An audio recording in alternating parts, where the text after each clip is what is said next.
um dos nossos hobbies preferidos é ouvir histórias de vida, principalmente de pessoas mais maduras, pessoas mais experientes. Tanto eu quanto a Laura gostamos demais quando uma pessoa mais vivida nos conta histórias de sua vida, nos conta suas experiências, seus dissabores, seus acertos na vida. Isso é mágico, isso é fantástico, ouvir a história de vida de alguém. E a gente aprende muito disso, né, gente? Então, aquela pausinha que a gente faz entre um trabalho e outro é fascinante. Quando a gente está trabalhando assim na casa de pessoas mais experientes, é fascinante a gente parar para ouvir um pouquinho da história de vida da pessoa. É por isso que eu falei que nós recebemos muito mais do que doamos. Sempre que estamos na companhia de pessoas mais experientes, nós ganhamos muito. E é muito gostoso ver uma pessoa fazendo o happy hour dela, fica mais gostoso ainda, tomando aquele cafezinho, contando uma história. Então, se torna um ambiente muito gostoso, muito agradável. E olha, é sério, nós aprendemos muito nesse dia. Foi uma conversa longa, agradável e satisfatória. Eu tentei gravar de uma forma bem discreta, para deixá-lo à vontade e, ao mesmo tempo, registrar esse momento mágico. Bom, mas vocês lembram onde nós paramos? Não foi na reforma do banheiro, que ainda falta um pedacinho para eu terminar. Nós paramos na organização dos entulhos lá do quintal. Haviam muitas coisas ali para serem recolhidas, organizadas e algumas descartadas, outras guardadas. Fica observando aí como está esse muro todo mofado. Esse é o muro da garagem. É a parede da garagem que faz divisória com um escadão que tem aí do lado. Tem bastante barro, tem bastante umidade, né, do outro lado, então o mofo fica bem visível.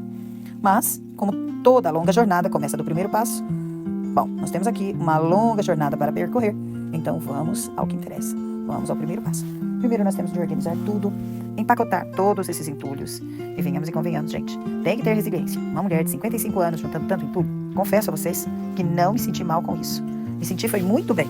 O corpo começou a reagir de uma forma tão maravilhosa, tão magnífica, que parecia que eu tinha treinado na academia. Feito musculação, sabe? Foi muito bom fazer esse trabalho. Isso é satisfatório. Agora, por que será que isso se torna satisfatório se é um serviço pesado? Bem, enquanto a gente está trabalhando, movimentando o corpo, nossa mente está gastando energia. A gente não está colocando aquelas ideias, aqueles pensamentos negativos na cabeça de quando a nossa vida está sedentária.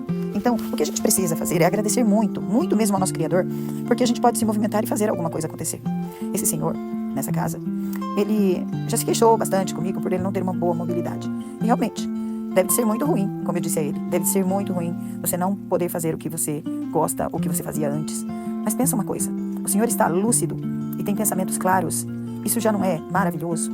Então, o senhor não pode se autocomiserar ou se vitimizar diante dessa situação. Atenha-se ao que você tem.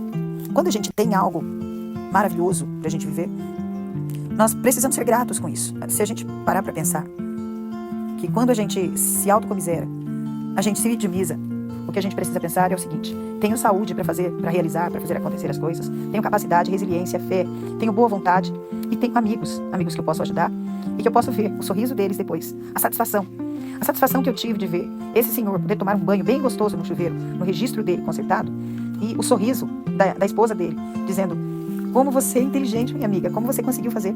Então, isso é uma satisfação impagável. E ver esses entulhos sendo organizados nesse quintal, onde haviam gatinhos dos vizinhos, lá da vizinhança, que vinha para fazer xixi, cocô nesse quintal, imagina o cheiro que tava, né?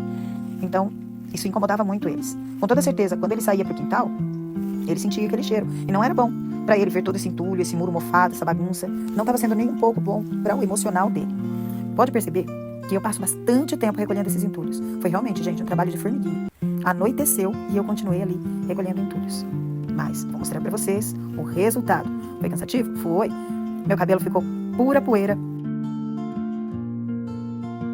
de cimento. Entrou essa poeira nos meus olhos.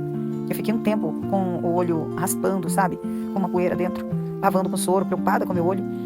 Mas eu olhava para aquele quintal limpo. Cada vez que eu passava por ele, eu limpava, eu me sentia muito bem. Então, essa resiliência, essa vontade foi quem me fez conseguir fazer algo, né, durante esse processo de serviço pesado. Mas eu conseguia visualizar aquele quintal limpo. E tem bastante coisa ainda para eu fazer nesse quintal para que esse senhor, esse casal, possa usufruir de uma alegria a mais ao sair para o quintal. Nesse contexto, que eu estava limpando o quintal, ele praticamente não saía no quintal, porque ele já não estava andando mais. Estava muito difícil para ele. Tanto que a cadeira de rodas fica do lado da cama dele, do lado da cadeira do papai. porque ele realmente estava com dificuldade de sair. Mas as poucas vezes que ele saía lá fora, o que ele sentia era um odor muito forte de xixi, cocô de gato. E, ao mesmo tempo, ele via toda essa bagunça.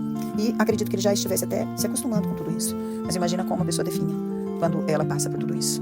Você já teve a sensação de quanto mais você faz algo, parece que aquilo multiplica? Tem mais e mais e mais. Foi com essa sensação que eu fiquei enquanto ensacava todo esse entulho. E não era só entulho não, gente. Ainda tinha pedra, areia, tinha muito material que já estavam guardados ali há muito tempo. Os pedreiros, quando vão fazer qualquer coisa ali, já pedem muito material e ali estavam os materiais parados e não estavam assim tão bem armazenados. Então eu teria de ensacar areia, pedra, teria de organizar tudo, cimento, tudo que sobrou de outra obra que foi feita, eu deveria guardar. Eu deveria organizar para evitar o mau cheiro e para organizar a bagunça, para prepará-la para o descarte. Esse quintal tem de ficar limpo, pelo menos limpo. Se não vai dar para reformar agora, então pelo menos ele tem que ficar limpinho. Bom, eu não aguento fazer tudo de uma vez, então eu paro sempre um pouco com o quintal, afinal de contas é um trabalho muito pesado, e passo a fazer algo um pouco mais leve. E enquanto aquele serviço mais leve vai curando, vai ficando pronto, aí eu volto lá no quintal e limpo mais um pouquinho. E assim eu vou fazendo tudo acontecer. Nesse momento, eu entro e vou impermeabilizar as paredes da escada. Tem uma infiltração significativa aí, viu? As paredes estão praticamente derretendo. Mas essa escada também não está com uma estética muito boa. É uma escada maravilhosa, uma escada linda, muito bem feita, com uma estrutura muito bem feita. Porém, a estética dela estava precisando de atenção. Então, eu tive uma ideia. Vamos arrumar essa escada também. E alegrar um pouquinho mais o ambiente. Deixá-la simples, rústica, porém elegante. A gente tem que estar preparado para tudo, sabe, gente? Eu estudo muito, eu faço psicanálise. O meu trabalho consiste em pensar. Eu não sou só de pensar, sou do operacional também, com toda certeza. Mas eu estudei para trabalhar pensando e não me esforçando tanto.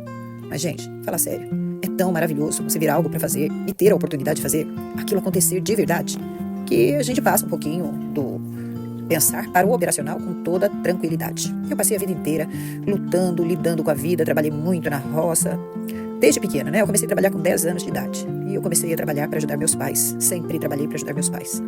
Depois eu fiquei um pouquinho mais madura, fui morar com a minha irmã, então eu tentava ajudar a minha irmã, não só nos serviços domésticos, nas minhas horas livres, também dando atenção aos meus sobrinhos, que se estiverem vendo esses vídeos, com toda certeza vão concordar comigo.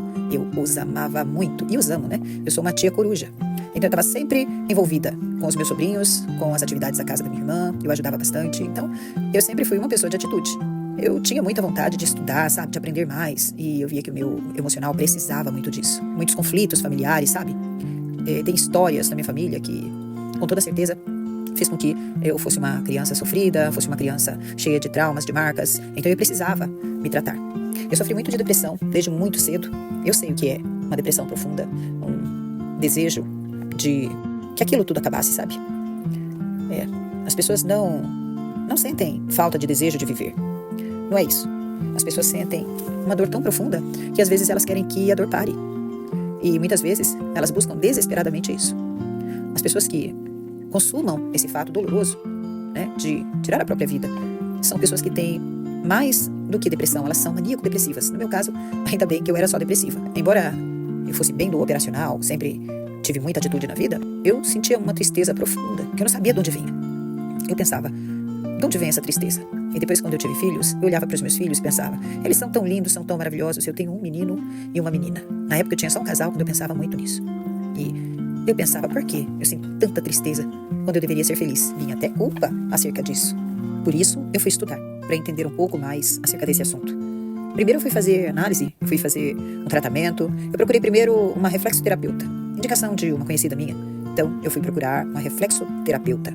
E ela foi tão maravilhosa, ela apertou alguns pontinhos no meu pé, que fez com que o meu cérebro voltasse a atenção para os enzimas e hormônios, neurônios e tudo mais que eu precisava que fosse ativado. Quando eu cheguei perto da minha casa, eu peguei o telefone, liguei para ela e disse, o que foi que você fez? Qual foi o pontinho que você apertou no meu pé? Para eu ficar tão feliz, faz tantos anos que eu não sinto alegria, como você fez isso? E ela só me respondeu assim, apertei uns pontinhos aí. E então eu pensei, que pontinhos? Eu preciso saber que pontinhos apertar no meu pé para eu me sentir assim tão bem.